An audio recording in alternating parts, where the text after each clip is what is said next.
Okay. Well, good evening, one and all. I'd like to call this meeting of the Warrant Committee to order.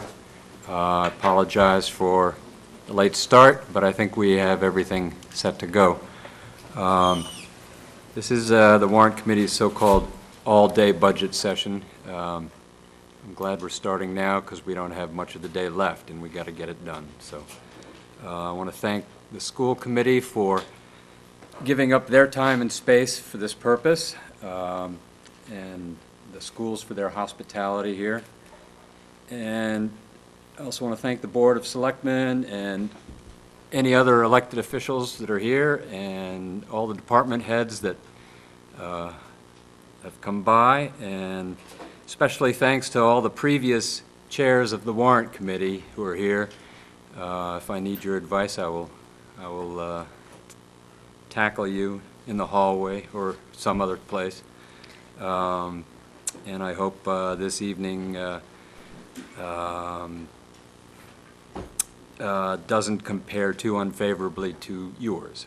Anyway, so especially the department heads I see, I want to thank for coming to the Warrant Committee again and again and again, the subcommittee meetings and the regular committee meeting, and then finally tonight. I think there's a long-standing myth that if you don't show up tonight, that your department suffers. I think that's, and that this is really a command performance, but I think that's really totally untrue. I think you might suffer even if you do come. So, you know, but anyway, I'm glad you're here. Thank you. It really is an honor to be entrusted with the finances of the town and the work of the annual budget. The committee endeavors to take our do our job with consideration of all the factors and fairness to all the folks. So it has been an interesting, maybe sometimes painful voyage of discovery this fall, getting to this point. And I want to take you all through a little bit of history, showing you how we got to tonight. For any of the taxpayers looking on, I would say, you know, come to our meetings. They're open. You might be interested. You can become a member. We are a delightful company. I'm sure the department chairman will attest to that when they see us. So, I don't know. I know everybody here and those who work for them do their best every day with perhaps insufficient resources. And then they find themselves here. Well, at least we're not screwing up your weekend. So I just want to be respectful of everybody's time. And so I've asked Carolyn to kick me if I ramble on too long. Right? Yep. Okay.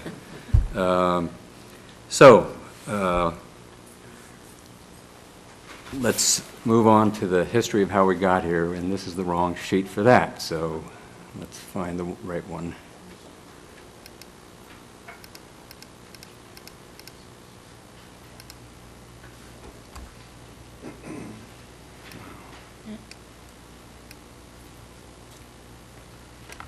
Okay, so this is a rough history of the budget realities for fiscal year 15. We started out with an expected growth of tax revenue of about $1,950,000. The first bump in the road was a downward revision to that growth of about 150. And then the next realization was, wait a minute, we're starting out behind the eight ball. We supplemented last year's budget with $871,000 that had been squirreled away, and we didn't have an immediate method to replace that. So we were really starting out behind the eight ball there. So our initial position was for finding funds above last year's level of spending was about $900,000. So this is about where I thought that it wasn't really my ambition to be losing sleep over the town's finances, but there we were. And then we got the budgets, and they came in at level dollars or contractual obligations for a total of about $2,800,000 in growth over last year. And so that put our position to cover operations at about a negative $1.9 million. About this time, we got $2 million in free cash. So it wasn't a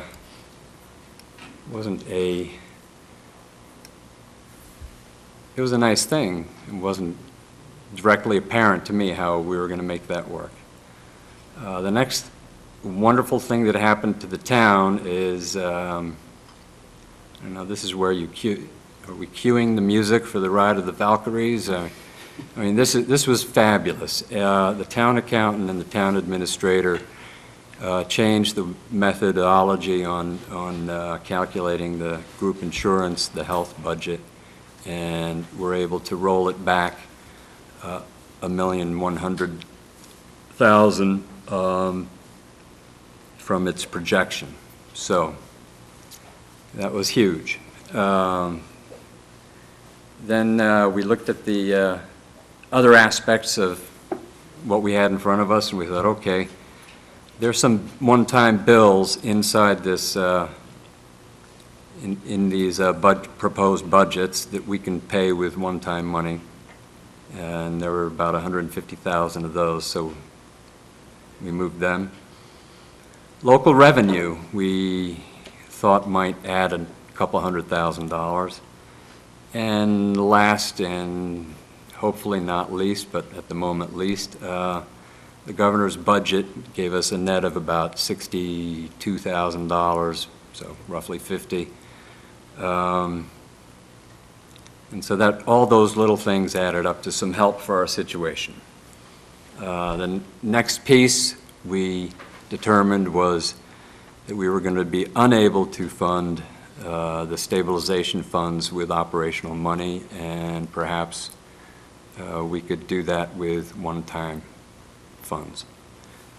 So we moved them from our operations over to one time. Okay.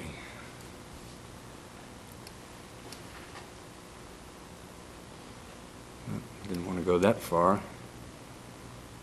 Okay. So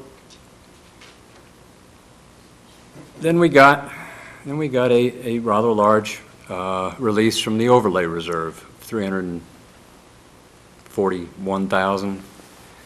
So about 350.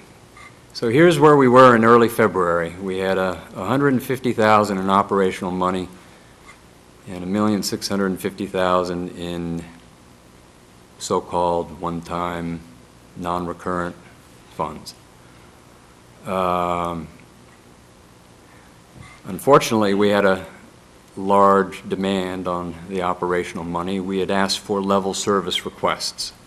We always get a level service or beyond level service requests from the schools, but this year we had asked for level service requests from the town departments as well. And we ended up with, all told, about $1,400,000 in requests above and beyond level dollar and contractual obligations, about half for the town, half for the school. And we had, and perhaps we shouldn't have asked for that, but we had a very small amount of money to throw at it, about 10%. And so we were examining the sources of the free cash, and we decided that it would be prudent and reasonable to take the average release from overlay funds over the years and treat it as a recurrent, reliable source. So that's what we did for about 150,000, actually 164,000. We also thought that in the event that we couldn't persuade anyone to rate local revenue a little higher, that looking at the actual numbers from fiscal year 13 and the projections for fiscal year 14 and the projections for growth in fiscal year 15, that we thought, at least for 2 years, 400,000 was a reliable recurrent source. So we ended up today with 700,000 to throw at operations and 1,100 in in one-time funds. So then last week we had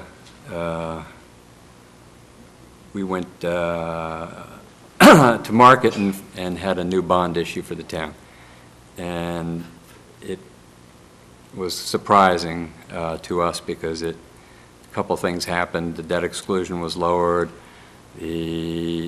Well, that had happened earlier because of a refinancing of a town bond. But a few things occurred that caused a spike in debt service that we were not anticipating, of 600,000. That normally comes out of operations up to a certain point, and it was going to pretty much wipe out what we had just a week ago, ready to allocate to different departments. So we looked at the possibility of transferring some of that from one-time sources, and we have. Not all. So we've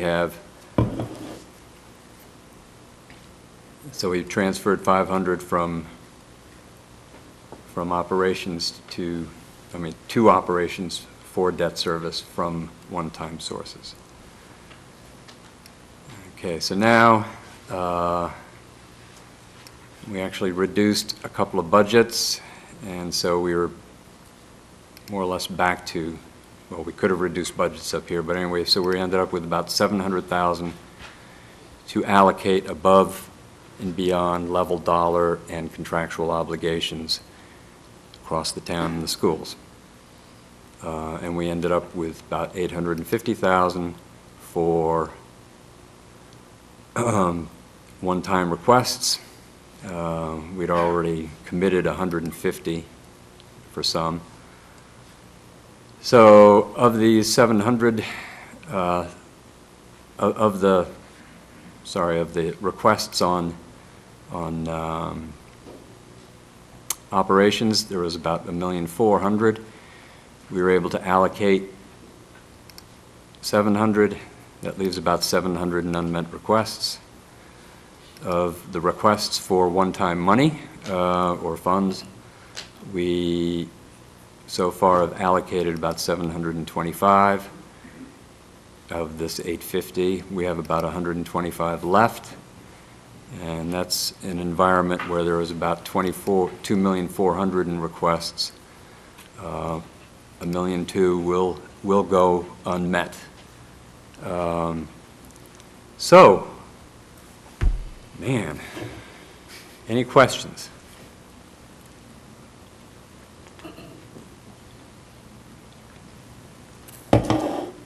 All right. So, I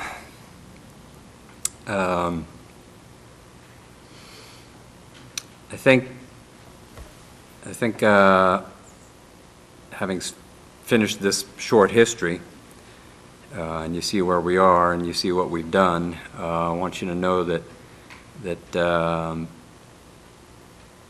there are many departments asked for above-level service, and we broke down each of those requests into what the component pieces were in order to consider them. We looked at a lot of one-time requests, and of course, I guess this is the nature of it. The deck was tilting under us as we tried to navigate the unknown seas. Anyway, we think we've We've done a pretty good job here, and I was going to move right into presenting any department head with what we thought their budget might look like, and I think we need to take a detour first, though, into the question of the available one-time money, and what might be prudent to do with that. We do know that, well, many of you know that one of the factors associated with the spike in debt service was the receipt of about $302,000 net premium on the bond that was just filled. And the difficulty with that is that it's a receipt for fiscal year 14, and the interest that could be easily paid with it doesn't occur until fiscal year 15. This is the year we have now appropriated enough money to pay the debt service in fiscal year 15. So what do you do with a premium? You could let it fall to free cash. It might not be there. I suspect it will, but you know, it might not be there for 2 years running. It's a matter of public record. The selectmen were speaking about it last night, and they're hoping to put in a special article through a special town meeting, wrapped up with the annual town meeting, to put that premium into the capital stabilization fund and remove the first year of interest in fiscal year 15 when it is payable, and the second year of interest would come out in fiscal year 16, and actually miraculously those numbers pretty much add up to the total 300. The effect of this would actually free up $176,000, which is the first year of interest, and is now being paid for out of free cash. That would free up that amount of money.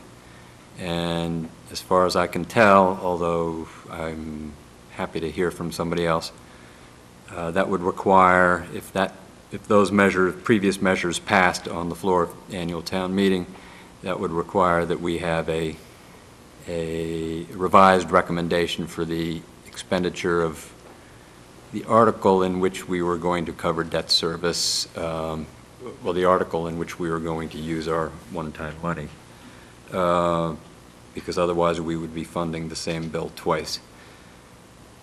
At that juncture, I think there would be plenty of opportunity for one of the selectmen's priorities that may not have been fulfilled, along with the rest of the unmet requests of the $1,200,000, perhaps to be filled.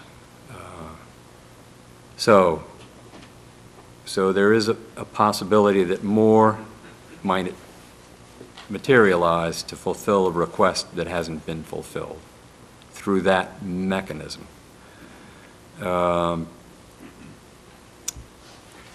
Right now, the snow and ice looks to be manageable, but we're not even in March. I think we can all recall the April Fool's blizzard. I think it wouldn't hurt us to put the available 125 into a reserve fund or let it dangle tonight. I don't think we have to do anything.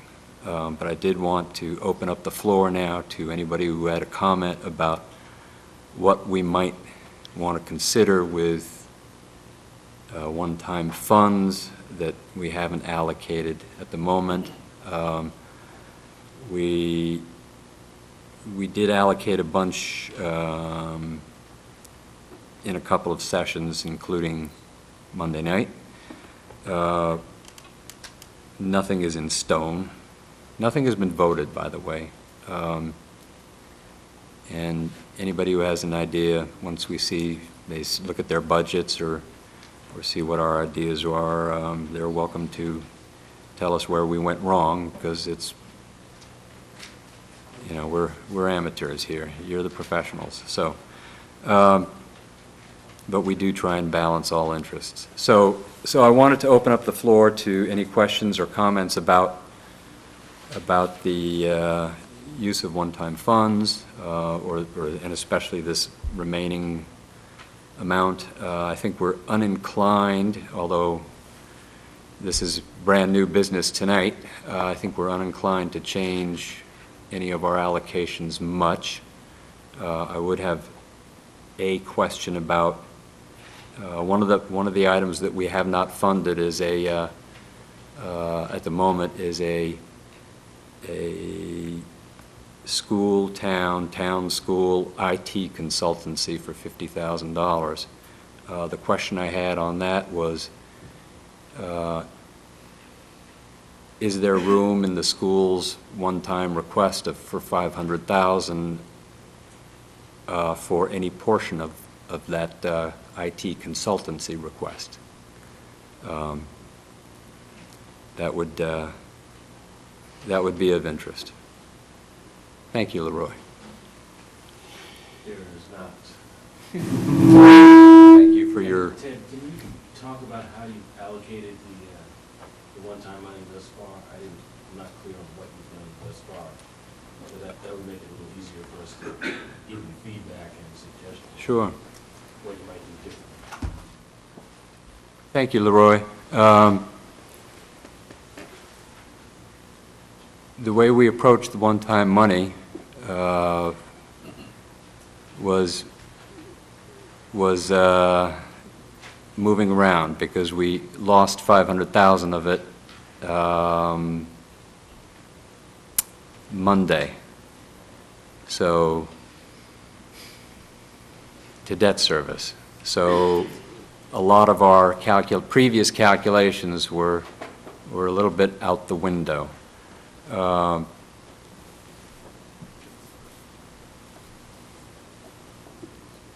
I had thought that as we went through the budgets, we would take a look at what each department might have been allocated in the way of one-time funds. I can see that maybe that's not going to satisfy the crowd. I'm not sure what to do about that, but I will assure you that in terms of how we looked at it, we pretty much, we had about $1 million available.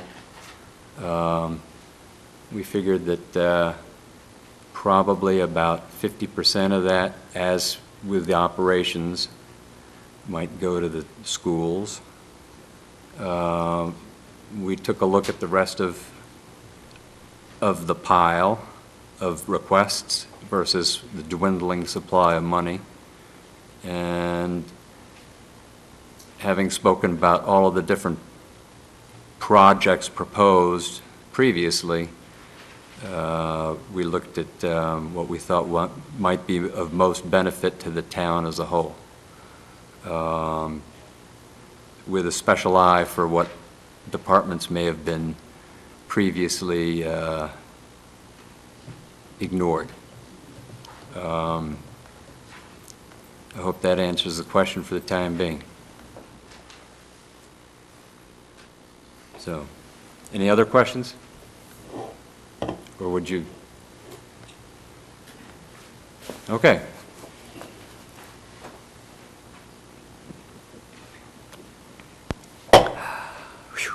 So if you make me talk much longer, I'm going to probably call a recess pretty quick. And I think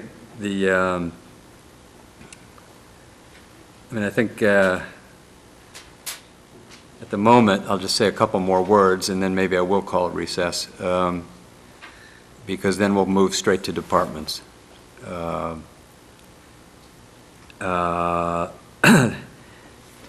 There might be some more state money coming along the line. There might be more money from the selectmen's, I think, wise sequestering of the premium into the capital stabilization fund. There might be might be lots of free cash next year. Who knows? There might be a lot. There might be a little. There might be a lot more snow and ice. We still have some uncertainty here. And another uncertainty is, of course, if as we call up individual departments, you know, we're not certain that we've done a perfect job. And so I want to give everybody who's here, when they see what they've got, a chance to, you know, correct any glaring oversight we've made or identify some inequity that we've perpetrated. You know, as far as I can tell, it's tough to take things away from people once you give them, but if you haven't given everything and there's a little in reserve, then maybe you can solve a problem down the road if it's revealed to you. So I think that's the approach I'd like to take. And, you know, so as each department chair or board or committee or whoever comes up, if they want to, if they have a chance to tell us about something of which we should be made aware, that would be greatly appreciated. So I think I'm losing my voice, so I think I'd like to call a short break, say 10 minutes, for people to have a chance to wet their whistle and eat some of the snacks that the schools have graciously provided for us. Thank you.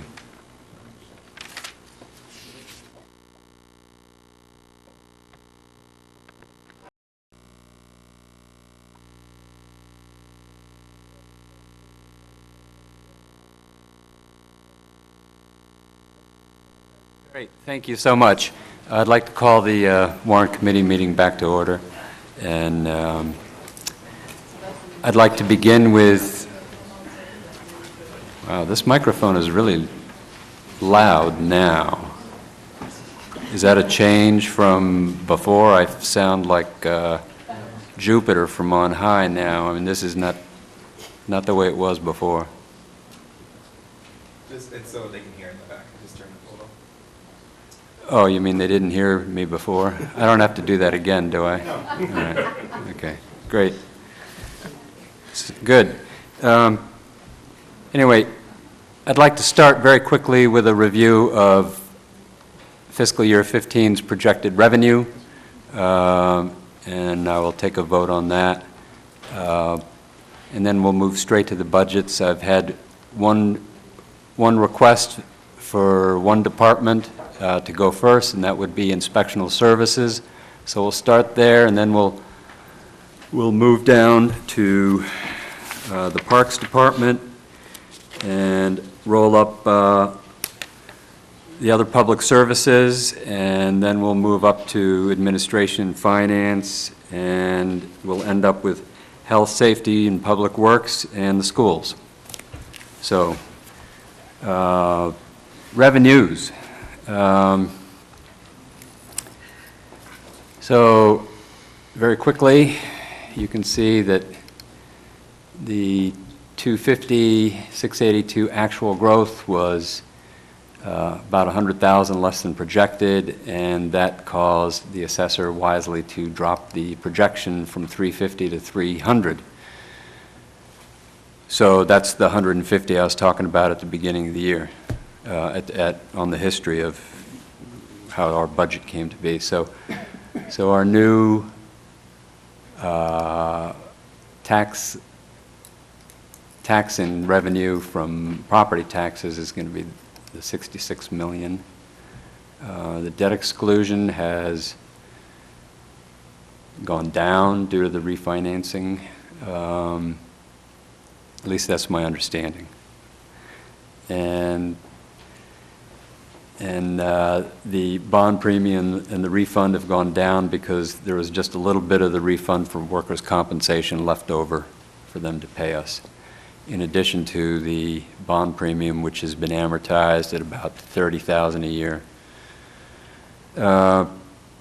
So this is the amount that we can put on the tax bill. other receipts, we have the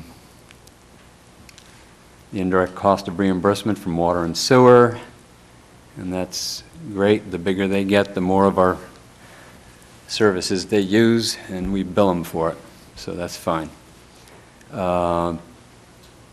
All the other myriad sources of income to the town, including local meals. We want more restaurants. And we're ending up with maybe a little bit more projected income there. State aid. State aid looks great. About 200,000 all told additional. However, the assessments went up too, and we net out at about 62,000. So is there any hope there? I don't know. It's been suggested to me that there will be manna from heaven, and I'm not so sure. Last year was 1 3/4%. We're already at about 1% right now, so who knows?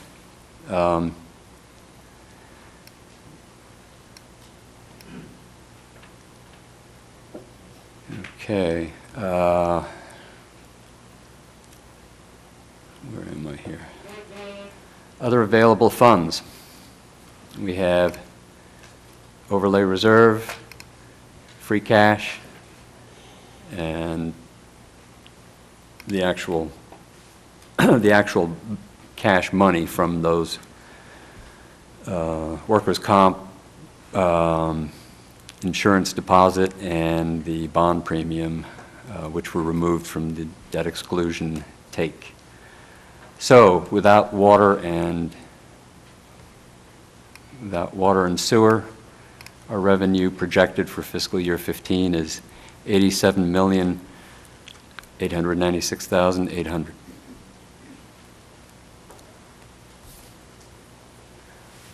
Ted, I'd like to make a motion to approve the revenue number of $87,896,800 as our base Revenue. revenue for fiscal year 15. Second. Any discussion on that or comments from anybody? Nope. All in favor? Opposed? No. Thank you, Tricia. Okay. At least we know what we're building this all on, so. I can just get rid of it, yeah. Okay, we're going to start with inspectional services. Joe, are you here? Okay. You don't have to come up. You can look at your numbers and run screaming or, whatever you want to do, but you're welcome to have a chair and join us while I go through them with you for your benefit if you would like, and for everybody else's benefit if you don't. So I just want to say your level service request was $387,139. It was 14,000 higher than level dollar. The restoration of steps and longevity and the change in longevity for your budget did give you back 3,000, and you're left with a difference of 11. For a department total of 375,000. Primarily you were looking for the ability to restore some hours to a recent hire who had been hired to help you with your backlog of inspectional work. We think that you've successfully made inroads on that backlog, and we're delighted that your new hire can stay on, albeit at some reduced hours. The other portion of your request was about $3,000 to make up some expenses. So you have that back. You don't have $11,000 for your hired worker, but we think, and here's where you need to tell me if we're wrong, that he's been very helpful in cleaning up your backlog. My comment on that, yes, he has been, well, I'm sorry. Oh, sorry, I guess you need to sit down with a microphone. Okay. He has been helpful in clearing up our backlog, but the backlog without that person will just come back. Well, he's not gone entirely. Understood. But as of today, we've taken in $457,000, which is about $60,000 more than what our request for level service is, and we've still got 4 months to go. The numbers, the money Well, that is your business, is to take the money in, so that's great. to take the money in and provide a service for that money. So the amount of work that we have is a direct correlation to the money that we take in. And in the number of permits that we issue. The more permits, the more money we take in, but the more work that we have. So when the work is at this level, I feel it's important that we maintain that level of service. So we've taken in that much money to date, and we've got 2 big spikes coming. One is going to be, which will happen before the end of the year, 168-bed dormitory at Curry College, and the hospice on Randolph Avenue. The hospice on Randolph Avenue has applied for their full permit. Curry College has applied for a foundation permit, and they'll be following that right up with the permit for the dormitory. So again, that's substantial workload is going to continue. Without the help that we received part-time, we could have used more. That was a minimum number of hours that we got. So if those hours are reduced, the backlog will come back. It's just as simple as that. Okay. Cheryl? Joe, I think last year when we talked about some of the larger projects, you mentioned that you relied upon the controlled construction Yes. requirements of the building code, which is that the architects and engineers of record do the weekly site visits. So with these 2 larger projects that you mentioned, what level of service do you need to provide in terms of the inspections or the plan review for these 2? The plan review is extensive. There's no reduction in the plan review because of the construction control. And then the inspections, there are still, it's hard to say how many inspections there will be in a project of that size, depending on how they build it and what methods they use. But while the engineers and architects provide some of the inspections, we still have to provide, we still have to double-check that work, is what I'm saying. So it doesn't, construction control does not eliminate the need for inspections. It reduces it, yes. But it's still substantially more than you would have in a typical single-family home or a small commercial building. But to quantify and put an exact number on it, I simply couldn't do that. My experience has been that it's at the conclusion of major phases of the work. Is that your understanding as well? So example, foundations. Right, but typically a building like this, a foundation is put in phases so that they can, for example, they'll do a portion of the foundation and then start, in this case, the block work or the walls, while some of the other foundation continues. That's an example of what can happen. So the segments of the building are often phased. Well, I guess it would be good for us to understand the real magnitude in terms of your inspections on these larger projects. So for example, right now, Milton Hill House is under construction. Mm-hmm. how many site visits would you say have been required for that? Between all of my inspectors, my 2 building inspectors and my plumbing and wiring inspectors, probably 20 to 30 at this point. And they're just putting up the walls now.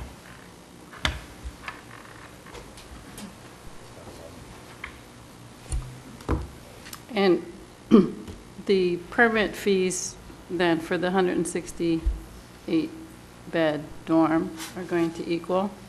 I haven't been given a number by Curry College, but I can, I think we remember the spike from Labouré College last year, which was just a renovation, and that was about a $70,000 spike in our permit fees. If this is, I would say it could be as much as 100 or 150,000. So, Ted, may we ask whether the revenue from these 2 projects have been factored into the revenue projections that we've been given? You may.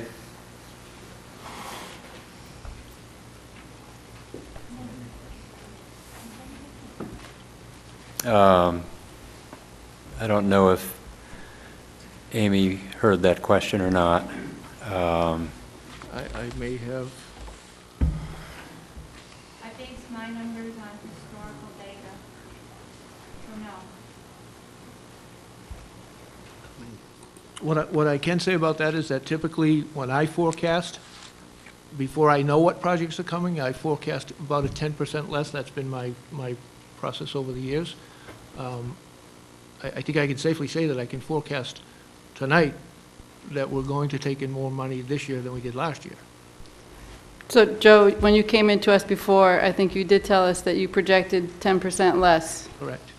So on the revenue side, you've projected less, but on your budget side, you've requested additional because of growth that you anticipate. So the differential is actually made worse.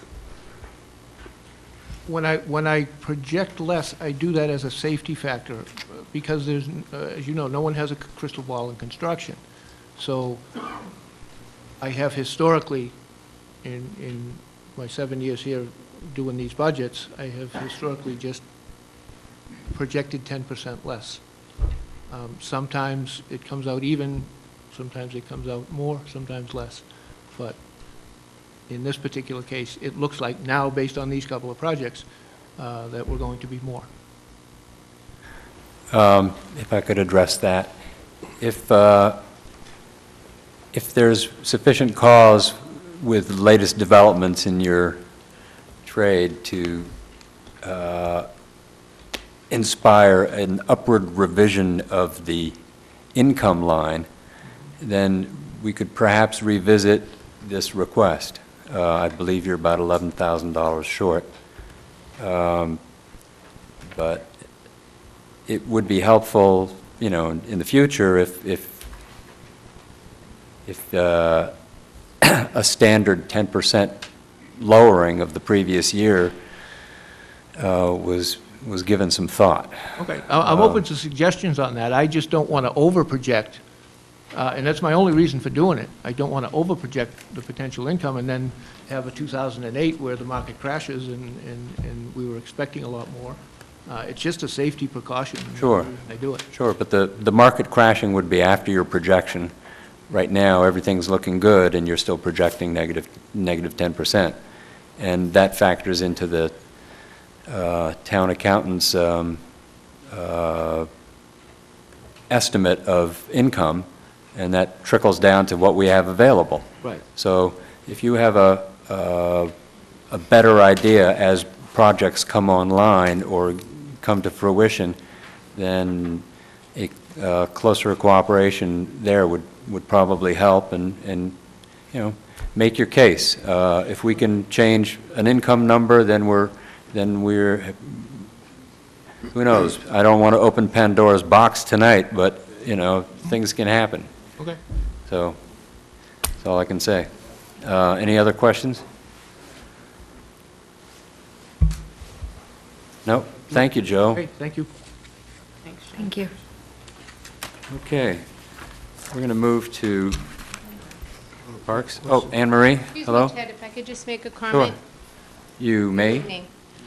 With respect to the revenue numbers, Amy and I have a plan of, at the end of February, probably early March, we were going to take another look at the revenue numbers and check our calculations, and maybe we'll be able to tweak those. So there may be more money coming in at a later date, but for right now, we are going to be holding with those revenue numbers.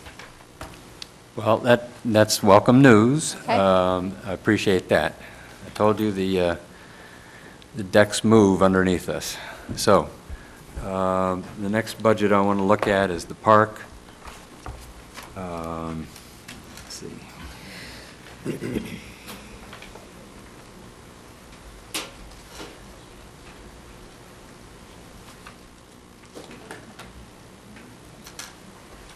Okay.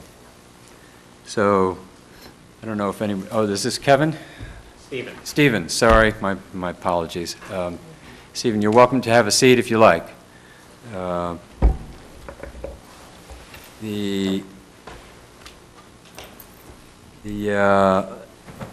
Your level service request was $444,925. It included, it was above and beyond level dollar by $42,000. $30,000 of that is a request for a laborer. And so without further ado, you get $4,000 back. The difference is $38,000. We were able to put $5,000 on you for basically your equipment maintenance budget. And that doesn't buy you any help. We were able to assign you one-time funds of $3,675 for the trailer that you need because you work in 3 different places and you have 2 functioning trailers. Right. So I hope that helps. And so your unmet request is 33. Most of that is your laborer, and we just we're uncertain about adding people. In fact, we're totally conflicted about it because we managed to do it in a couple of other places. But there just wasn't really enough to go around. No, I understand. That pretty well reflects, I think, when we met with you in, I think, January, the conversation we had. I apologize, I'm the only one here. We had some last-minute cancellations on Not at all. Other board This is members not a and our command performance. department head, so. Okay. All right, thank you. All right, you're welcome. Is there anything you want to let us know about that you're aware of, that things are changing? Okay, God bless you. all right, No, I think you reflected it just with the okay.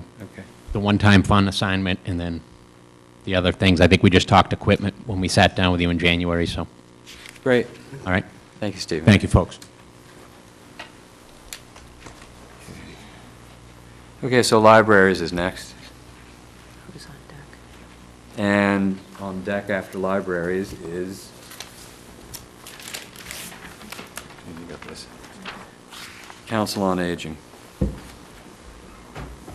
Okay, we have Brendan McLaughlin, Director of, Head of the Board, and Willa Damstick, Director of the Public Library here with us. So your budget is a problem. Well, everybody's is a problem, but you have a level service request of $1,171,000, $84,000 above level dollar. This is a slightly distorted picture because last year you had a one-time request fulfilled for $44,000 towards your material budget. We felt fairly strongly that your materials didn't belong in a one-time situation, and we hope that working together that we've come up with a solution this year. Your restoration of steps knocks $10,000 off of your requirements, and we were able to assign $42,000 to your budget. 25,591 of that is for the restoration of Sunday hours, keeping you open Sunday. And, I guess maybe it's a good thing that the union won't allow you to close any other day first, because that's what might happen. But anyway, the balance of 17 is for your materials. We expect that the other 20,000 will come from your revolving fund. You've requested an increase in that, and that will be reflected in this year's warrant. That leaves you about $10,000 short, if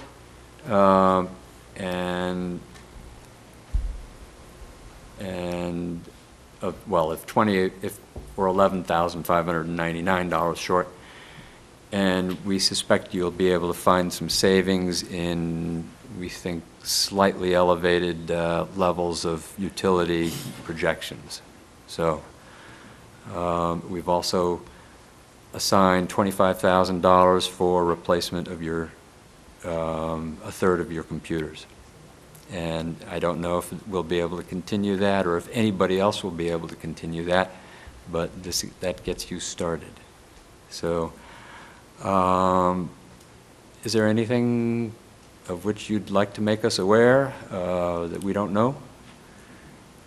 You've been fairly forthcoming in the past, so I think we have lots of information. And I appreciate your finding that 20,000, because that was a stretch. And thanks for the conversations we had at earlier meetings. I think that we were happy to try to be able to make this work with a compromise like that. And we definitely appreciate the technology refresh funds as well. Oh, I do want to make a point that the 20,000 from the revolving fund is not a permanent situation. Right.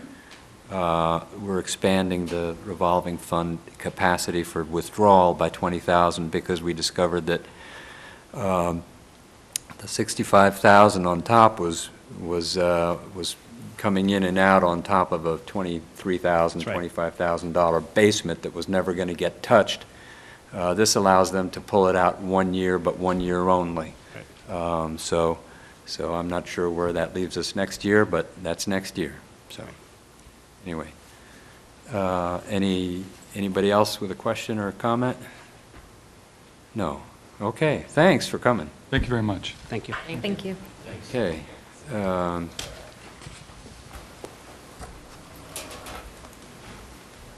Council on Aging. I don't know if anybody's here, but it's a budget.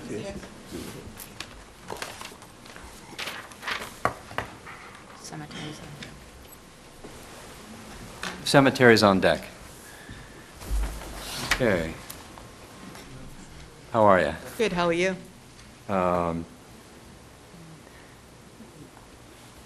Is your title director or? Director, uh-huh. Director. We have the director for Council on Aging here, Mary Ann Sullivan.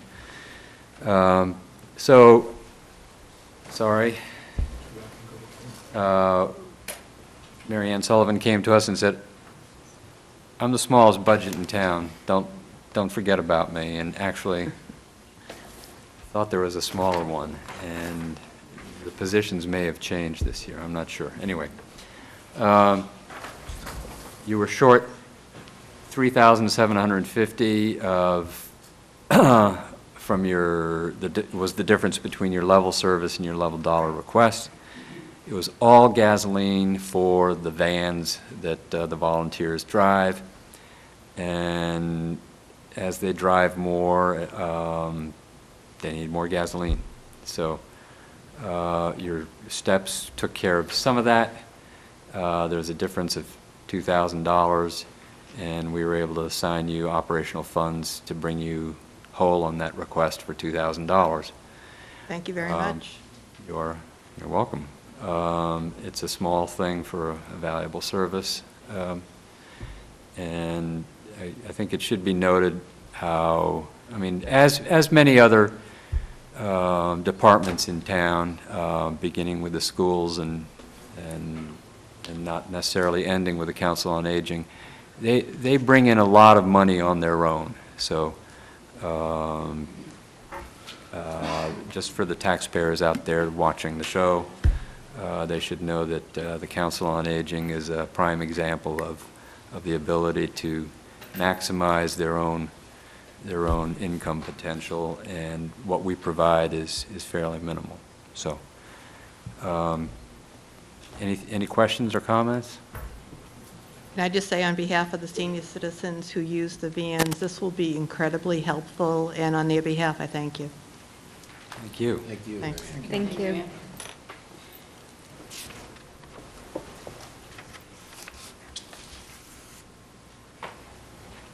Okay. Cemeteries. No, cemetery, sorry, singular.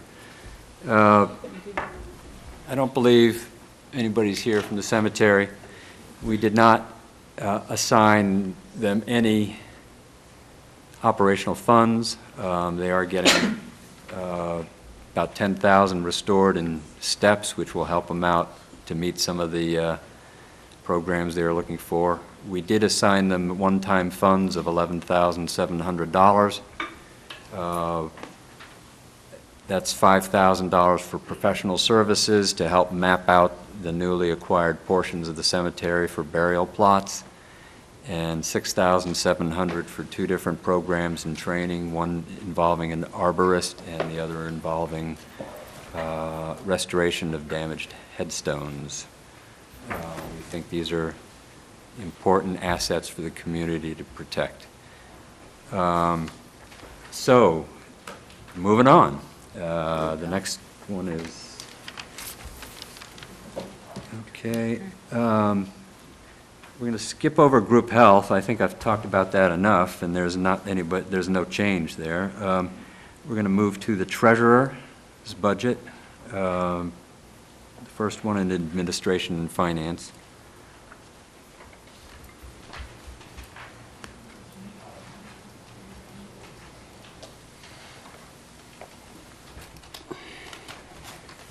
Okay, so for the treasurer's budget has been, I guess, I don't know if Jim's here or not. Guess not.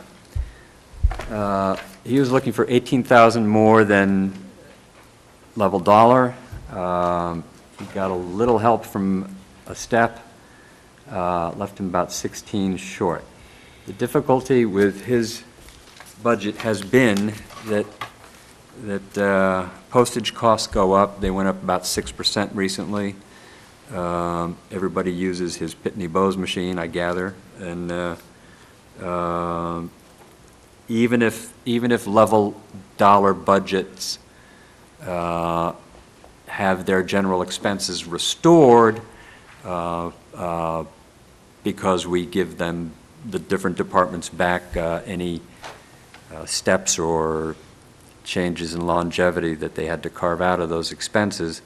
Over time, those expenses increase just due to inflation. I don't know what the actual number is for how much postage has gone up over the last 5 years, but it just went up 6%. So over time, some of those things will just eat away your purchasing power, and it was time for a correction. The Department of Revenue was particularly eager that things like postage weren't funded from the reserve fund because they were foreseen, not unforeseen or unanticipated. So we wanted to make sure that the postage hole was plugged, and so we did. Also, forms, about 3,000. These are the forms that he needs to collect the taxes. So we thought those were fairly important. He is a little short on his total operational request. We're hoping that won't come back to bite us, but we couldn't satisfy everything. Okay, moving on up to town clerk.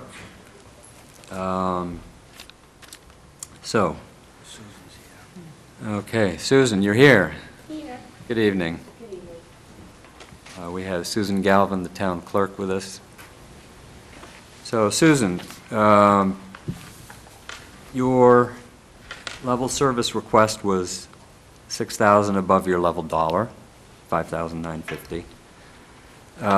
You did get about half of that back in steps and changes, and you're short of your request, and I know that they were for things that are important, education and postage. I think maybe you'll have to talk to Jim McAuliffe now about the postage. He might have a little for you. At any rate, we just weren't able to do anything more on that request. So, Well, I don't know, is there something that you want to tell us? I am concerned about the educational being cut. We have new state mandates. There's a new deaf module that's coming in place that requires extensive educational training, Okay, both this- of myself This and my would be staff. education for you For me Okay. and my staff. and your staff. Yep, as well as the ever-changing election laws. And we are in for some big changes in the quite near future. And if I am unable to get the educational training, the residents will suffer. I'm sure. So this is a training module of some sort rather than? Right, that wasn't it's clear to going me. online. It's all online, and you It's have going to be online, the module is. Currently, it's manual system, and it is going online. And we have to pay for the module for? No, we don't pay for the module, the training, so that we would be able to use that module. So this is not self-service education? Right. Oh. Okay, well, you could look at it two ways. You're short on your postage and your supplies, and your education is fully covered. Or you're fully covered on your postage and your supplies, and your education isn't. I'm not sure how you want to take that, but we couldn't do it all. Okay. So I share your concern that you stay up on the rules of the road in terms of the elections. I'm surprised to know that the state doesn't distribute things freely, and I didn't realize it took such a level of training for an incremental step in education. But thank you. Thank you. Oh, Carolyn has a question. Sue, what is the dollar amount of that training? Well, they're broken down into different conferences that we attend, so depending upon, there's 3 major conferences. Roughly, they're about $600 each. Okay. Okay, and then I am in the process of becoming MCA certified. It's a 3-year program. I go 1 week a year for intensive training, and I've completed 1 full year of that. And is that an additional cost? It is, next that's year? $850. $850 for that. Yep.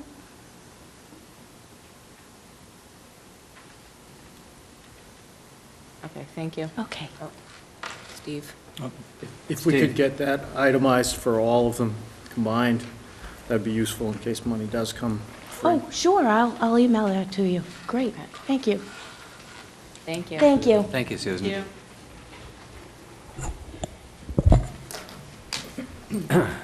Who's next?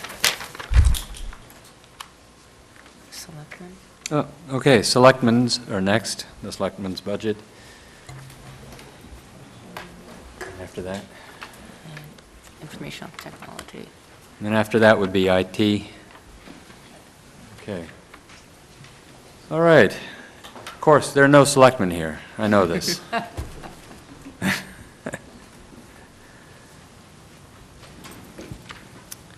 All right. Hello. Grand. Oh, we have everybody. No? We're missing our finance guy. That's okay, these numbers are pretty simple. All right, so We have Anne Marie Fagan, Town Administrator, Katie Conlon, and Dennis Keogh.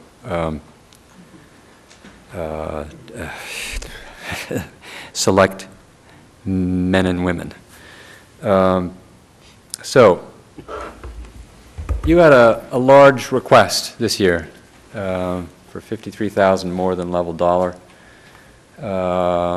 Your steps helped, left $47,000 unmet. We think that, as a committee, it's very important to reinforce the planning department, and so we're looking favorably on the hiring of a new town planner. We hope that they will eventually, not overnight, help expand the revenue base for the town and provide funds for other departments as well. So we've assigned $49,000 to your operational funds, and I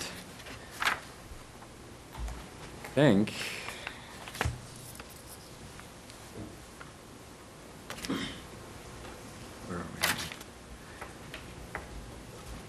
I think that's everything you were looking for, except for some meeting expenses. We couldn't quite go the final yard there. So,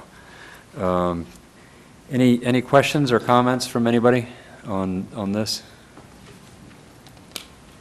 No? No, we appreciated this as a position that all three selectmen have been advocating for a long time. And I know Bill Clark will, more than any one of us, appreciate it. So, thank you. You're welcome. Thank you. Thank you. Yeah, we want to keep Bill Clark, and I'm afraid if we didn't give him a little assistance that he'd find some place to go. So, Thank you. all right, thank you. We got, IT. right, thank you. And then, I don't have the next page. Number what? 23. Three? Yeah. Oh, wait a minute, planning board. Planning board? Sorry, we have planning board. We restored $166 to the planning board. Just to let you know. Bill, we got you $166 for the planning board. I'm glad you could make it. Maybe there's something else you want to tell us about. No, I just have the question, you getting a new Sure. town planner? Assistant. That's what you said. Assistant planner. This is for the, Like, this is what the did I plan. not know? I know it's an assistant. Oh, and, oh. You said we're getting a new We're getting town you a new colleague. I didn't demean him by his rank. Thank you. Sorry. Jeez. Boy. Anyway, I hope that clarifies it. It does. Great. Thank you. Great. Anyway, I don't know if there's anything you'd like to tell us about the planning board per se. Your request was $183 short of $183 over level dollar, and we made up the difference. Last year you used it for training. I suspect you'll do the same. We will use it again for more training. Great, thank you. Thank you. Actually, with a new member coming on, I can see that the training would be used fairly quickly. it may not have been a sufficient request, but thank you for your restraint. So, okay. Thank you, Bill. Thank you. Thank you. Thanks, Bill.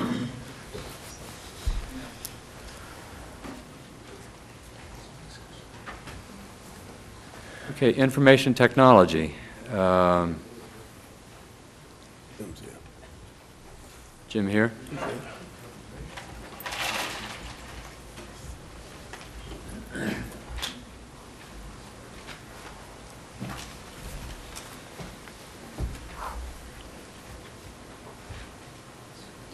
We still haven't.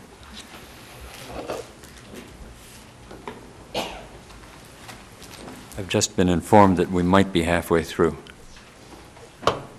anyway, Jim, thank you for coming. This is, we have with us Jim Scroy, the head of information technology for the town. Your budget requested 43,000 over level. Steps didn't do much because you've been pretty stable. We thought we needed to assign you a fair number of dollars to restore your operations. We know that it doesn't do everything. You're 17,000 short.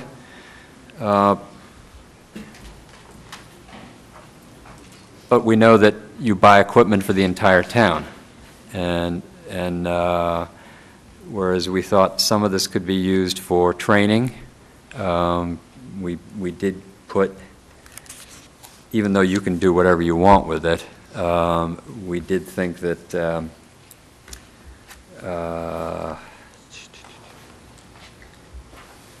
wrong list here. We did think that about 15,000 of it ought to go towards restoring your equipment line. That's my main concern, that you need to keep rotating the equipment. And you had 5,000, and you were short 5,000 in your equipment maintenance, which you need, because those are your contracts that keep going up. And we had another 2,500 for your internal training, and another 2,500 for some software contracts. So we hope that this restores your department's budget, which has suffered over the years, because it's for the good of the town, and we hope you can spread as much of it around as possible. No, I appreciate it. That's a substantial amount to put back, so it will help. And that's, I don't know, any other comments? No? Well, and don't get sucked in by the latest technology, you know, just be careful. All right. Thank you very much. Thank you. Appreciate it. Thanks, Jim. I somehow have the wrong list. Maybe.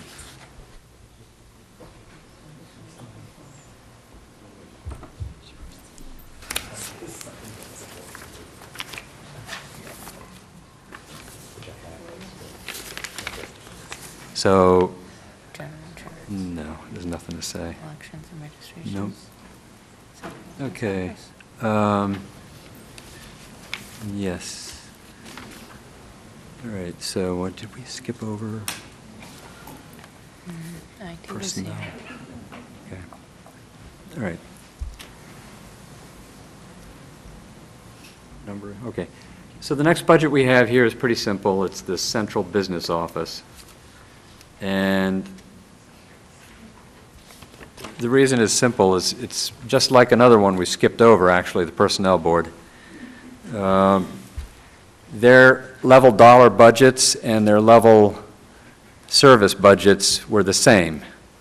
So when we discovered that there were some steps and lanes assigned to them to restore their budgets, we said, well, wait a minute, nothing needs restoration here. So, and they agree, they will live happily without the application of those funds. So we were able to repurpose the central business office's steps and lanes of $4,600 to other purposes. Appreciate that cooperation from the central business office, our town accountant, Amy Dexter. So that takes care of personnel and central business office. However, if there's something we ought to know about, Michael or Amy, you ought to tell us about it. If something is changing, I would appreciate it. If not, we'll move on. Okay. Okay, we have the Board of Assessors next.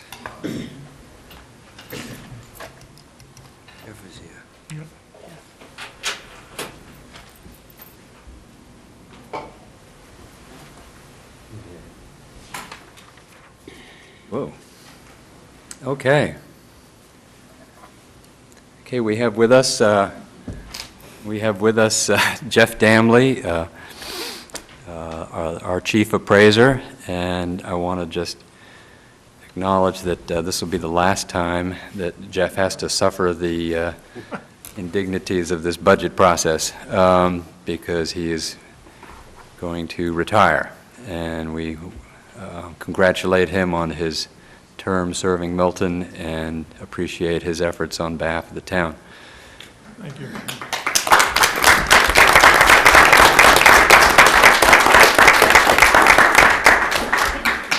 So this is a pretty easy budget to figure out. There is no difference between the level dollar and the level service because we took the one difference straight out of it. That difference was a sick leave buyback, which accumulated a fair amount over, I don't know, 3 decades or something. And that has gone straight into the one-time fund assignment. I don't know if you've hired anybody to replace you, or to attempt to replace you, I should reword that. But we're hoping they come in for less money. Yeah, we're in the process of that now. The ads are just going out now. Okay. Well, I wish you Godspeed, and I trust your office is in good hands until they have the new person to whip into shape. It is. It's in very capable hands. Great. Glad to hear it. Thank you for coming, Jeff. Thanks, Thank Jeff. you. Thank you. Okay, now we have the Board of Health. Oh,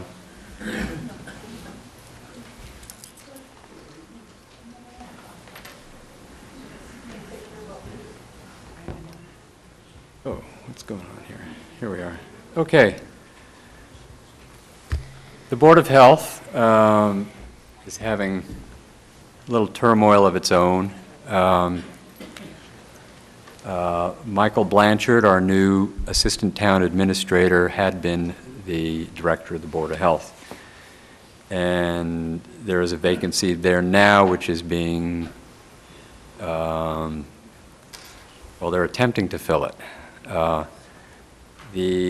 There is some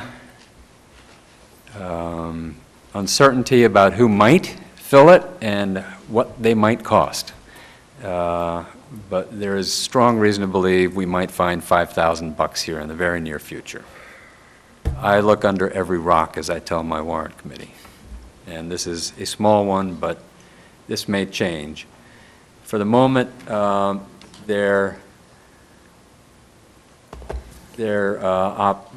level service request was higher than their level dollar, mainly to accommodate the possible hiring of a fairly experienced individual.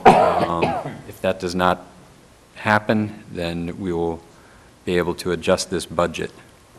But for the moment, we have assigned them $3,000 to maintain their hiring flexibility. So, any questions or comments on the Board of Health? And I'm right, it is a smaller budget than the Council on Aging. Not by much, but there it is. Okay. Consolidated Facilities is next. Whoops, I went the wrong way here. There we are. And we have with us Bill Ritchie, Director of Consolidated Facilities.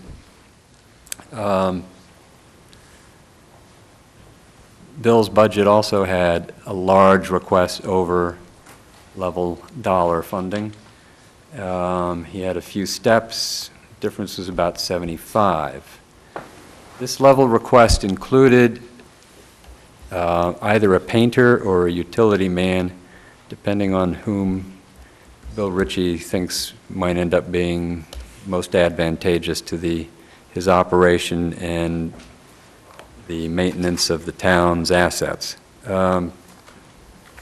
So we have seen fit to fund that position, and And I know that, that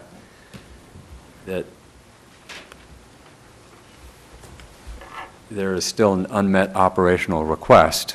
Most of that was from an additional request for supplies. There was a $32,000 difference there. That included about $2,400 in increased cost of contracts. We think we've got that covered. But we may have given you a lot of help and without the wherewithal to do anything. So you might want to tell us about that. We've also given you $85,800 in funds for repairs to the town and school facilities. You gave us a very specific list. We're not interested in micromanaging your budget or overseeing a specific list like that, but we do feel that you ought to have the funds to accomplish the tasks, well, the jobs that you've been tasked with by the selectmen and the school committee. So we do think it would be nice if you found within that number some resources to assess and look at the Council on Aging more closely. And beyond that, any comments or questions from anybody? No, well, first of all, I want to thank you, and the position that I would be hiring for was a painter. I think that's the most needed position right now in the department as I try to grow the department. And I appreciate your time and effort, and thank you for that. That's a really big position, because that's going to free up a lot of the staff in the summertime to do other repairs and not put that time into painting when we can be doing roofing repair and other stuff. So it's real important. One of the challenges I do find is that as we grow this new department, and obviously we have, when you have manpower, you need supplies and materials to keep people busy. So one of the biggest requests that we put in there was for the painter, and the material budget kind of went up because I have to buy ladders and supplies and paint, and when you put a full-time person on, my goal is to do a lot of painting. So that's going to be a challenge, but I will go back to all the department heads, as I have done, and say, obviously if we're going to be doing a lot of painting in your building, then if we're supplying the labor, I'm going to really need a lot of that money for all the materials. So I think that's, a fair swap. So I think that makes sense. I would think that if you have ladders that need acquisition, that you might be able to find room in the $85,000 of one-time funds for that, because I don't imagine you have to buy a new ladder every year. No. So I hope this will serve the town well. I know it will serve the town well to have your department funded more robustly than it has. I think your department needs an annual increase, whereas, if possible, to avoid the decline of the facilities the town has paid for. So I mean, great. Yeah. So well, thank you. Much appreciated. Thanks, Bill. Thanks, Bill. Thank you.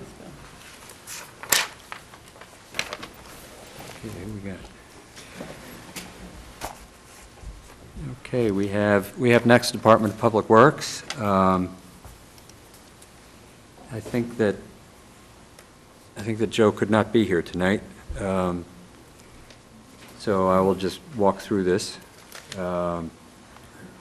The Department of Public Works is a complicated budget. It's 3 different departments. One of them is primarily contract. Well, I guess I've been corrected. It's 100% contracts for solid waste, and then we also have vehicle maintenance.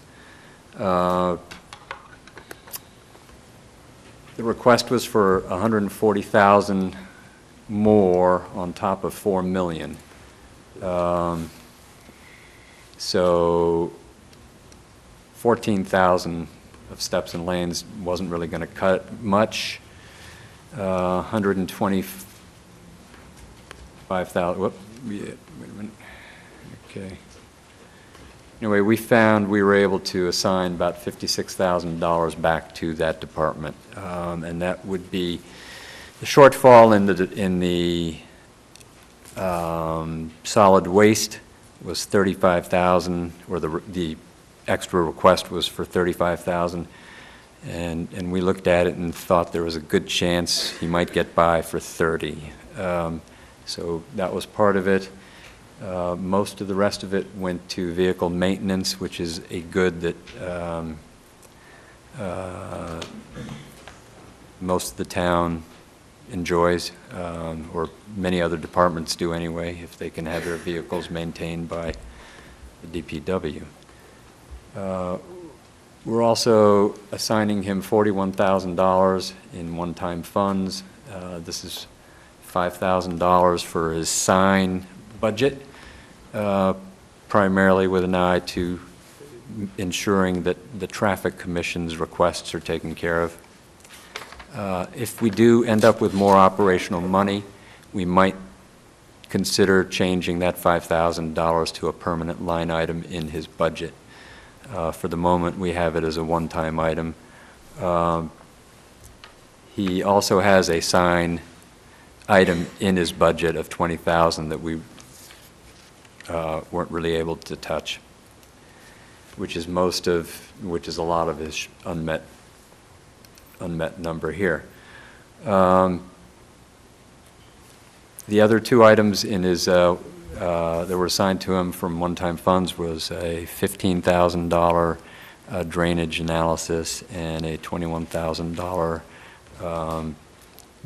drain jet cleaning service. These are the unglamorous and very necessary things that go on supporting a town, and we feel that we are just asking for trouble if we don't support these endeavors. So that's about it for DPW, and next up is fire.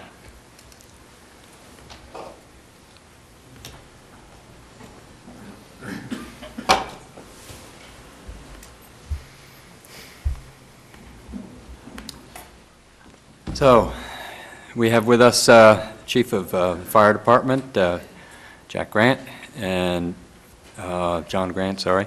And Jack's fine. And, you know, we don't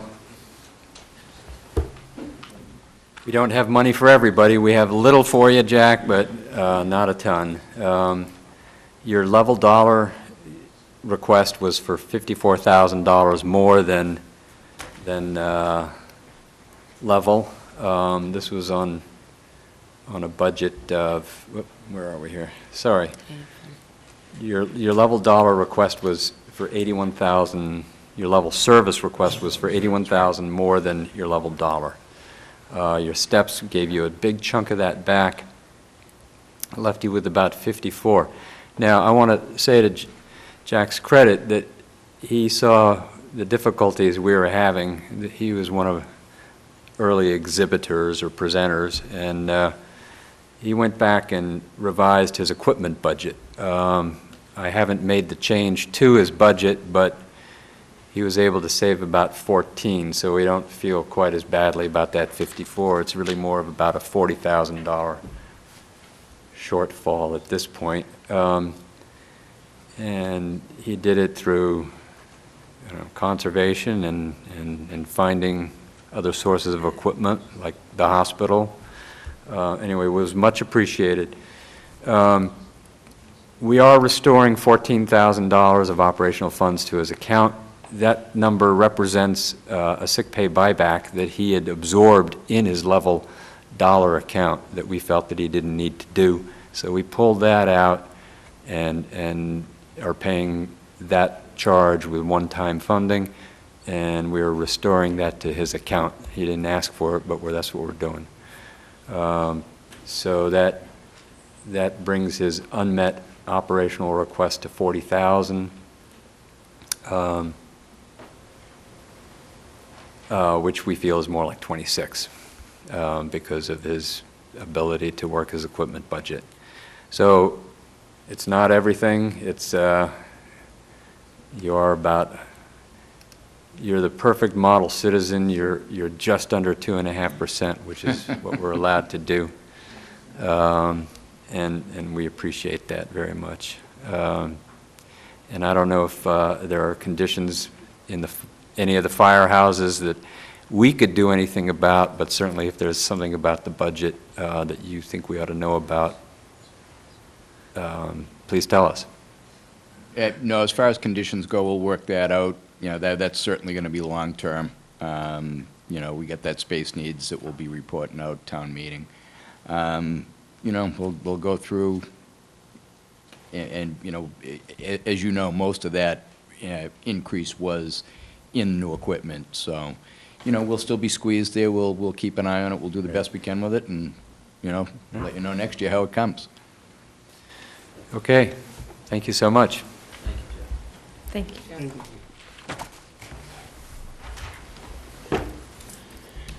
Okay. The police are next.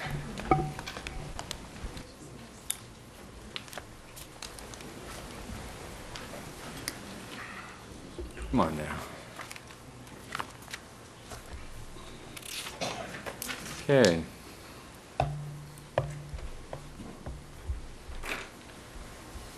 So we have with us here Chief of Police Richard Wells. Happy to have him. And this is a tough budget to look at because there's an awful lot of things going on here. Not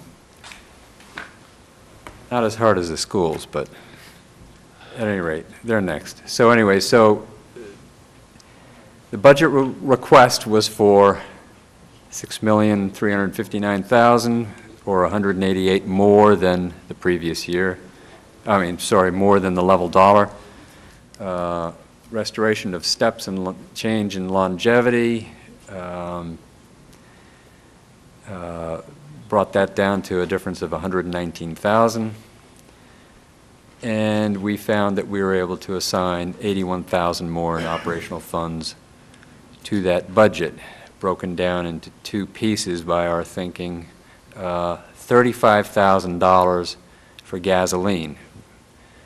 Because again, this is one of the items that the Department of Revenue was not interested in seeing funded through reserve fund transfers. So we thought this would be important to try and take care of in whole. And the balance for overtime to make the $115,000 additional request that the chief was looking for. Now, what we didn't hit was a couple of things, some medical leave, some sick leave buyback, which may or may not occur, we're not sure. Right, and would absorb that the same as the fire chief would. If we have one this year, we'll absorb it into our regular budget. We'll find a way to do it. But you're correct, I don't anticipate anyone retiring this year, which is why we were able to cut that. And the other issue, which deserves mention, is we found we weren't unable to do anything about restoring the chief's line for cars. He uses them up faster than your average teenager, I guess.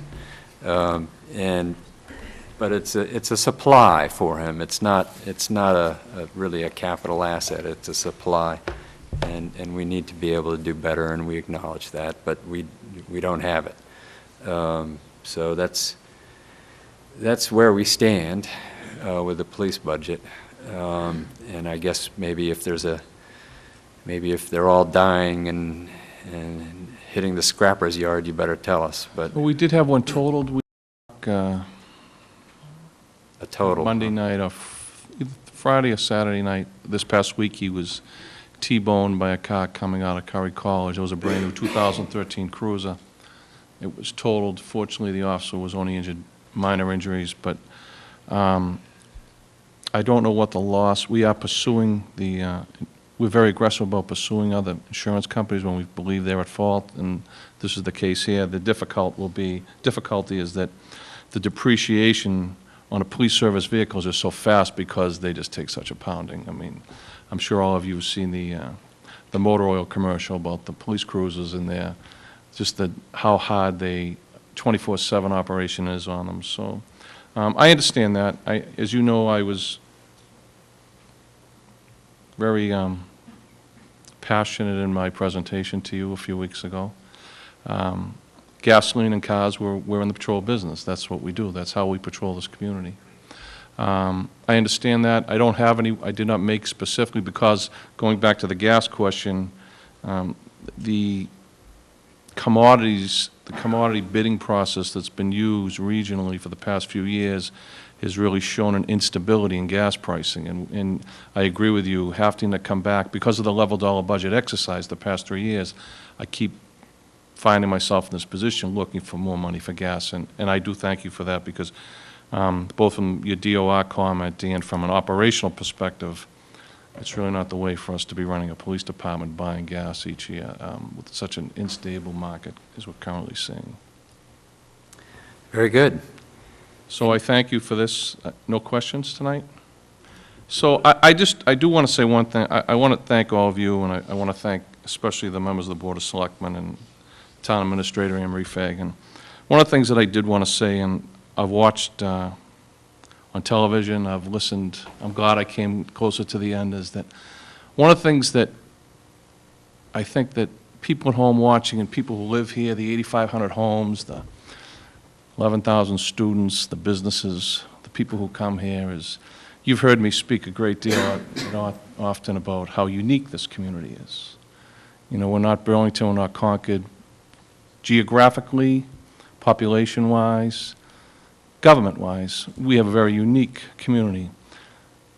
But for all of us, whether it's the custodian who's cleaning this building, whether it's the elected officials that sit behind me, the police officers, the firefighters, the teachers, the man who's driving a sander at 1 in the morning when the street's ice up tonight, we're in the customer service business.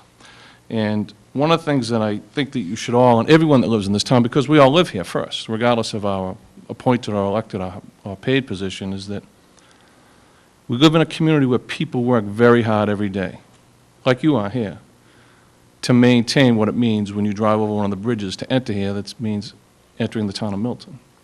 And I think that every citizen who lives here needs to understand that. They need to understand that how hard people work and how much we are in the customer service business. You know, those of you who know me very well know that one of the things that I've been very passionate about as police chief is very much getting our message out. Social media, things of this nature. If you saw our Facebook page earlier this week, a citizen took a picture of a Milton police officer on Sunday morning in East Milton Square. It was on the Wood Street overpass. He wasn't chasing anyone, he wasn't arresting anyone, he wasn't doing CPR on anyone. He was on his hands and knees changing a flat tire. And when I came to work Monday morning, there was a copy of the picture. And there was a quotation from a person who I don't even know if they live in this town. Obviously, they had watched this for a while, and they wrote, he could have driven by just like everyone else, but he didn't. He got out in the freezing cold with no tools really to do this, and he changed this man's tire. In 8 hours after posting that picture, 15,000 people had read that comment. 15,000 people had read it, 600 people had liked it, and several hundred had commented on it. That one statement, that picture, to me, captures what the people who work for this town and live in this, but the people who live in this town get, but what the people who work for this town do each and every day. So it doesn't have to be anything dramatic like saving someone's life or putting out a fire or catching a robber. Those are the types of things that people do here every day. And so I say this because I watched at home for the first hour before I came here tonight, and they're just watching budget sheets, and they're not seeing the pulses and the breathing that goes on behind each and every one of these budgets each and every day in our community. So with that, I thank you all for your time tonight. Thank you. Thanks. Thank you. I just want the taxpayers that might be watching to know that Milton was voted the #2 safe town in some survey, and I'm sure the police department has a great deal to do with our gathering that accolade. So thank you again, Chief. Okay.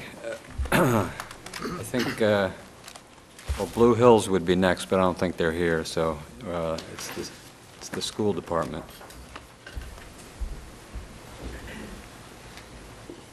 That it? Okay.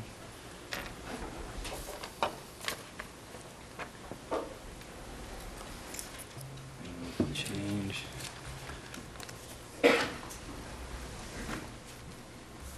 Scrub.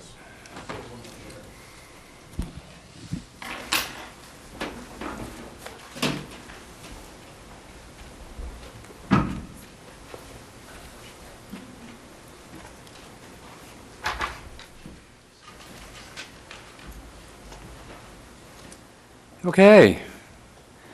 We have with us Linda Lee Sheridan, Chair of the School Committee, and Leroy Walker, also of the School Committee, and we have Superintendent Mary Gormley and Head of Business for the Milton Schools, Glenn Pavlicek. And we received a request from the schools for, well, let's see, actually, the $714,000 above level dollar, including contractual obligations. And they already took care of their own steps and lanes. Anyway, so of that difference, we found we were able to give the schools $340,000. We hope that that will enable them to maintain all the teachers that they might otherwise have had to lose. It may mean some additional strains, but we're hoping that as a portion of their $38 million budget, the $39 million budget, they may be able to find some room somewhere. At any rate, it's all we could do. They also had, since you can see it right here, they also had a request for $500,000 of one-time funds. $190,000 of that was to purchase one-time materials for continuing a second year of their advancement budget, which I'm not sure ought to be called advancement budget, but I think they probably prefer that to remedial, so I don't know. At any rate, it's much of the rest of the one-time funds are professional development funds, if not all, associated with the advancement budget and with the institution of new technology for testing. I don't know if any of you have any questions at this time, like how we arrived at the figures we did. I know Leroy was interested in our methodology, but that's where we are. Well, I would open by saying that we appreciate very much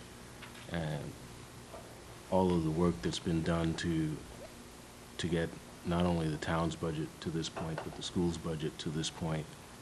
And having sat on your side of the table, I know how much work that actually took. So we deeply appreciate the work that you've done. And more importantly, both the chair and every other committee member, the support and advocacy that you continue to demonstrate for the schools.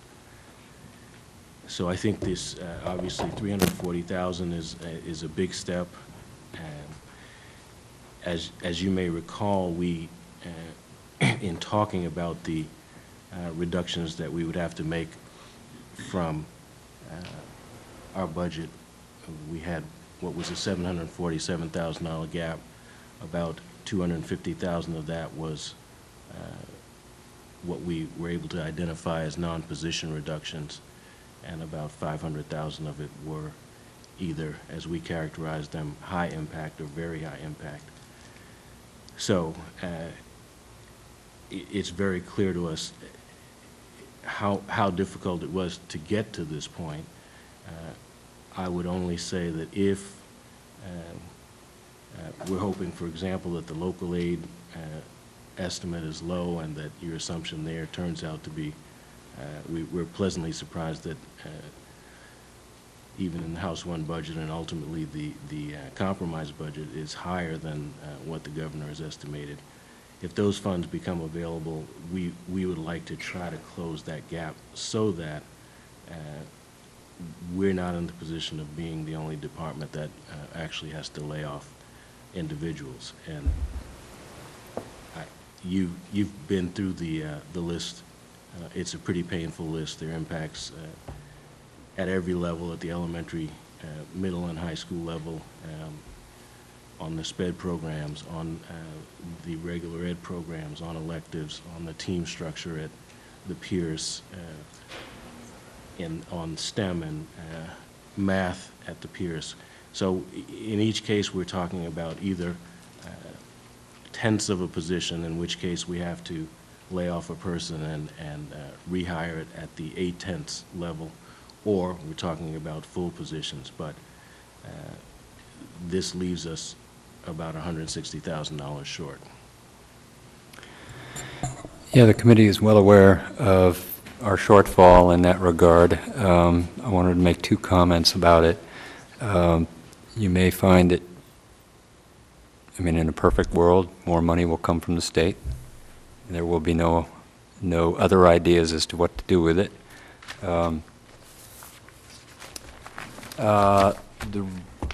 One of the ways we got at the figure of $340,000, aside from the fact that it vectored neatly with what we had left, was that we needed $376,000 to knock off your very high impact positions.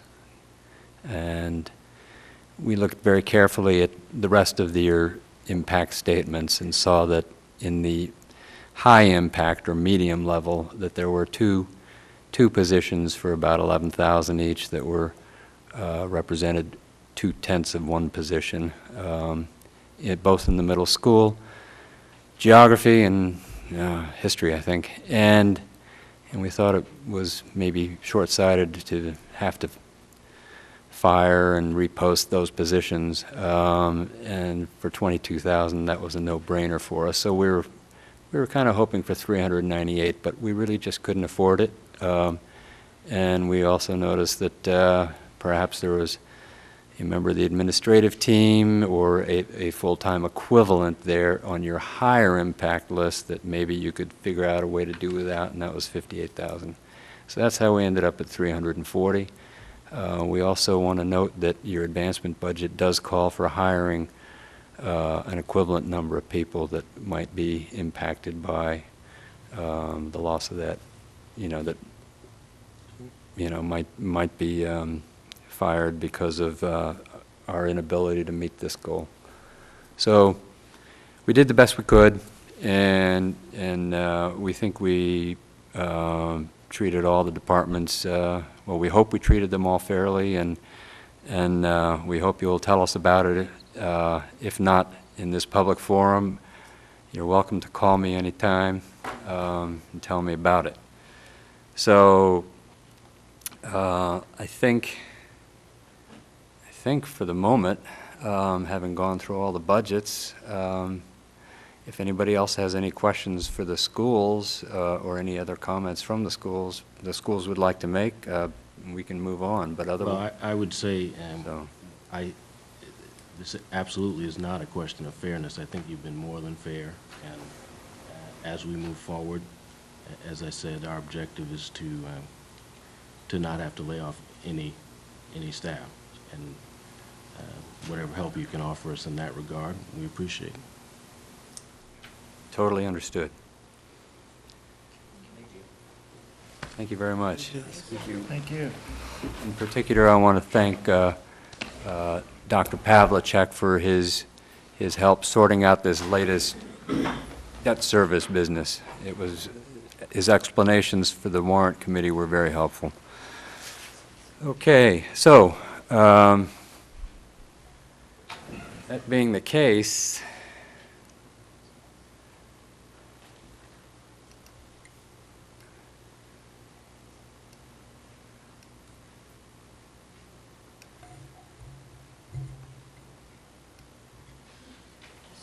many divisions here going on.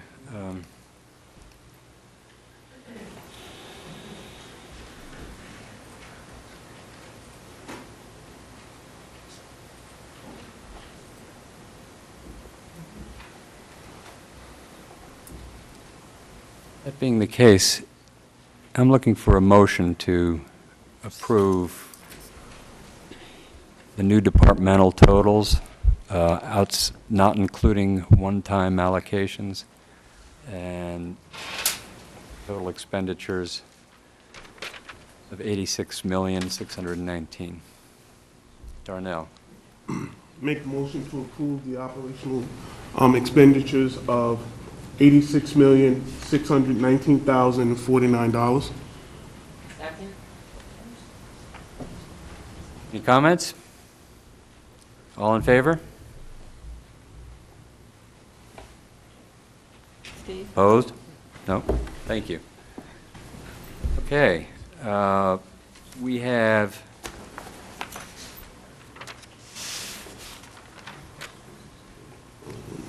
everything nailed down except for approval by vote of the one-time funds. We have 126,000 unallocated at the moment. And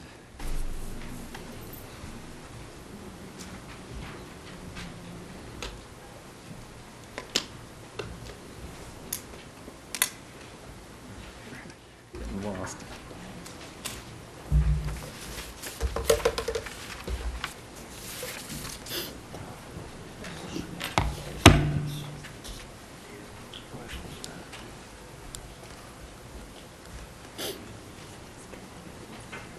It's too big.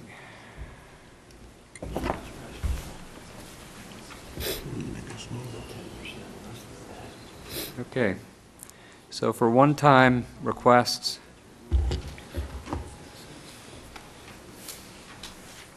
leaving unexpended $126,023.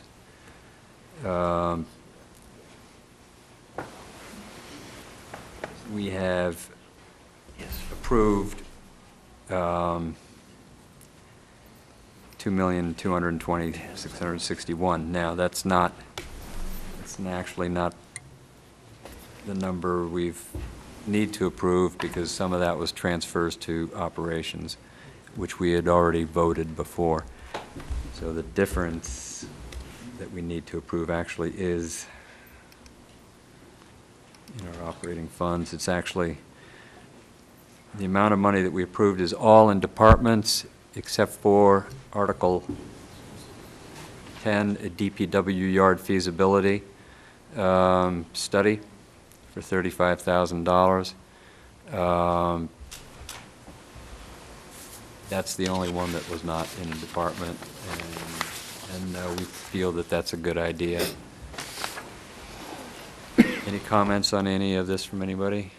Darnell? I'd like to make a motion that we take the $126,000 remaining, put that into a reserve fund in lieu of future obligations. So the reserve fund for fiscal year 15. For 15. We have a number of different things sitting out there. We have an unsure Henrys, we have an unsure real, special town meeting procedures going on. So we have a number of things that are coming up right now that we have no way of predicting at this point. So having a little more robust reserve fund going into next year, I think, would be helpful. Okay, so Darnell has made a motion. Did I hear a second, or Stan? I want to comment, discuss a little bit, is it? I want to comment or discuss a little bit, is it okay? Go ahead. Yeah, in principle, I'd like to do that because those unknowns and unforeseens are there. Apparently, I need a second Oh, I'm before sorry, I can go before- to comment. You need to second, someone needs to second the motion. Okay. before the- Thank you, Tricia. Do we have a second on the motion? I'll second it. Thank you.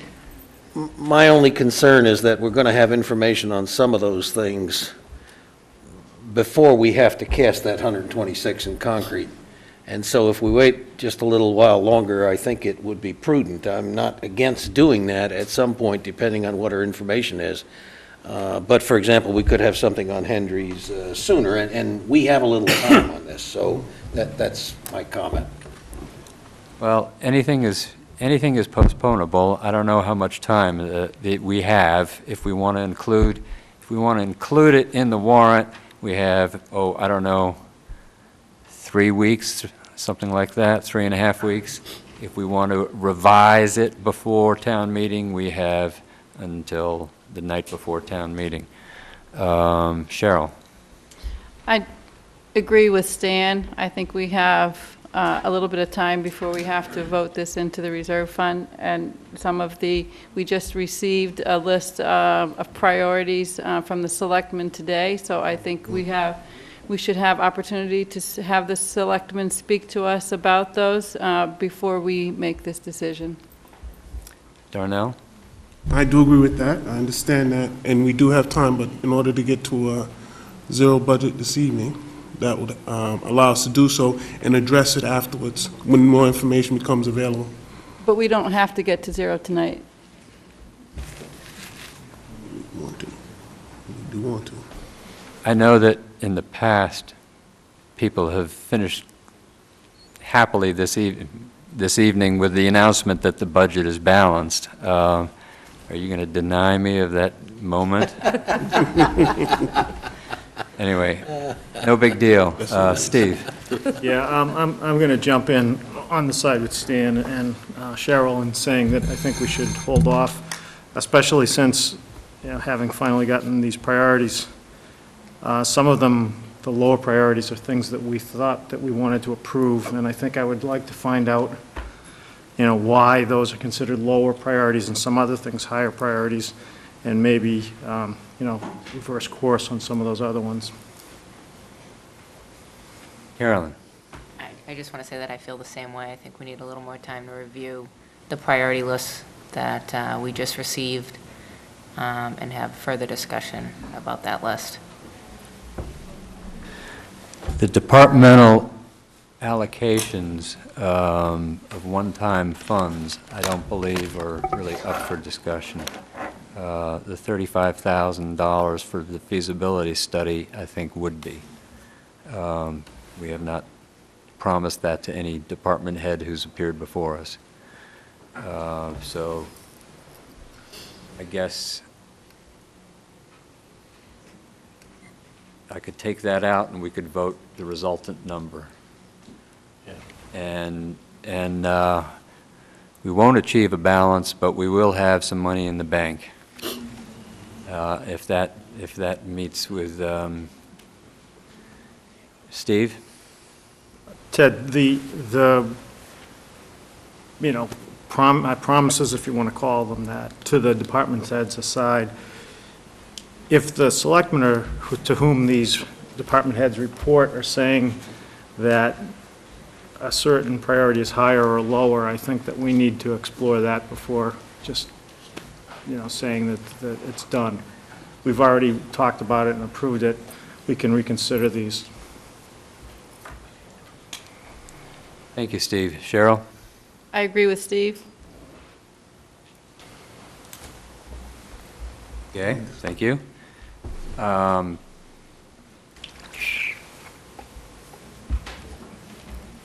would like to vote the departmental allocations of one-time funds after we have, first we have to conclude with Darnell's motion.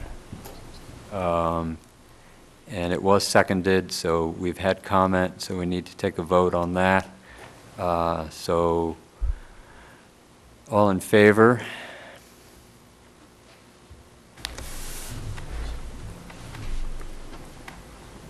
Opposed?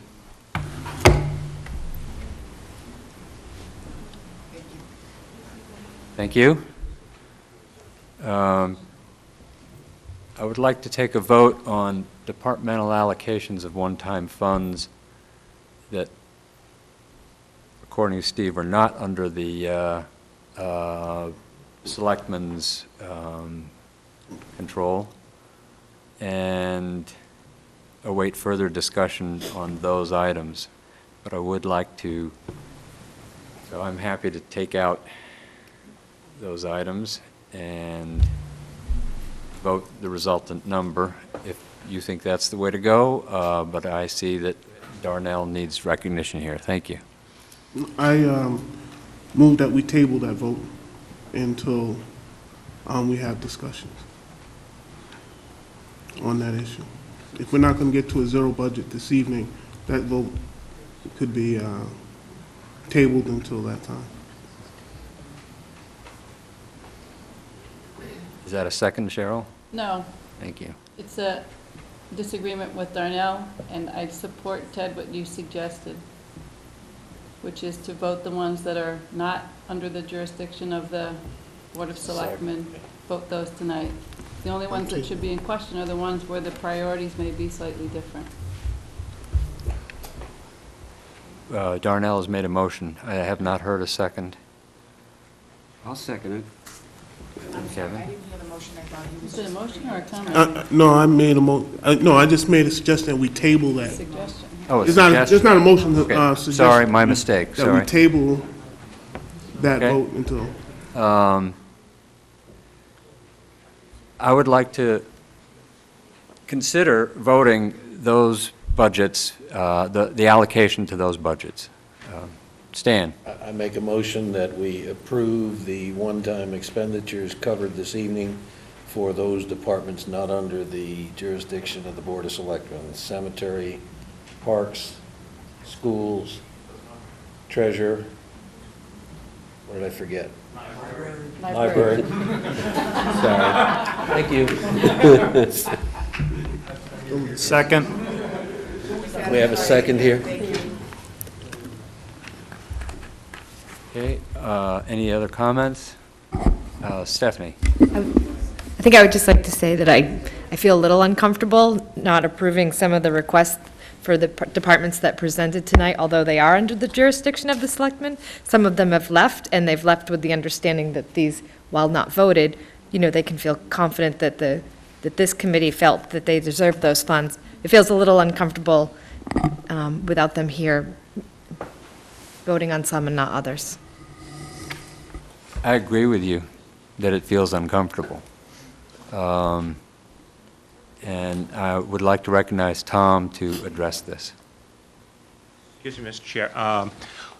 The selectmen have asked that if you'd like to take a 5-minute break or so, then we'd be ready to at least address the board. The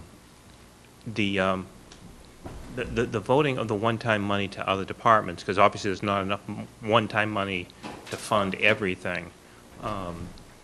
And I think you should consider all priorities at the same time, as opposed to voting away money that, again, once you hear our priorities, then you can make an informed decision on all the one-time money, as opposed to giving it away and then saying, well, whoops, that might have been a higher priority than I don't something think, else. with all due respect, I don't think we're giving any of it away. Well, if you're going to vote it, if you're going to vote some of it where there's not enough to fund everything, I think you should consider it all together.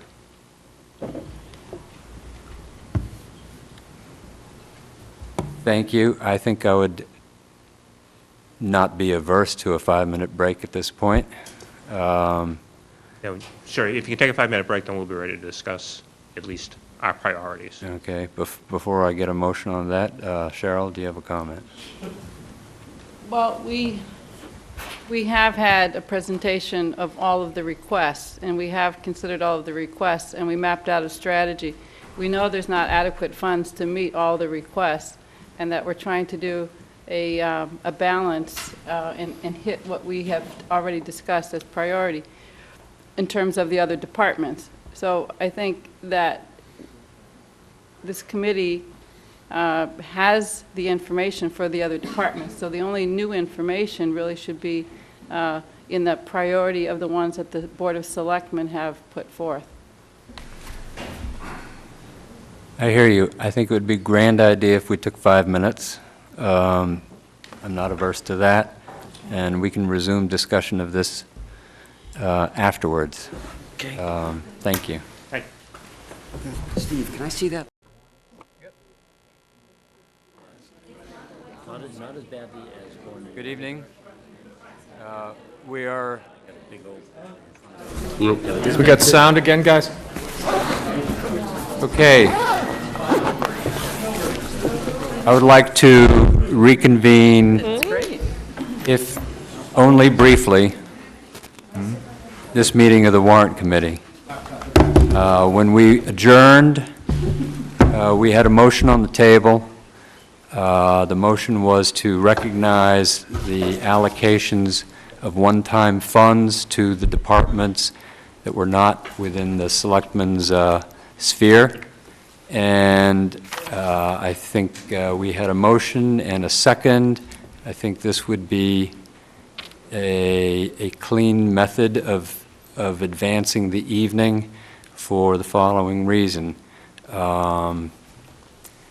There was some confusion as to the revenue number that we voted. It did not include any full or partial piece of the premium received in the latest bond issue, and those funds would be available for one-time use. So you can see the connection there and the resultant confusion. I apologize for that. I would like to move forward with the motion from Member Janega. And after that, if I had a motion to adjourn, I wouldn't complain, and we would take up the question of the remaining one-time funds, including the unassigned $126,000 and the budgets under the Selectmen's sphere, and possibly another piece from the premium as well at our next meeting on Wednesday.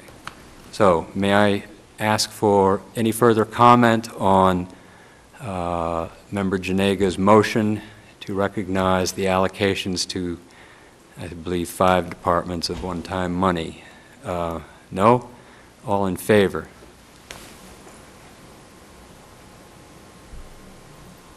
All opposed? Thank you. Motion to adjourn? Second. Any comment? All in favor? Thank you. Thank you, ladies and gentlemen.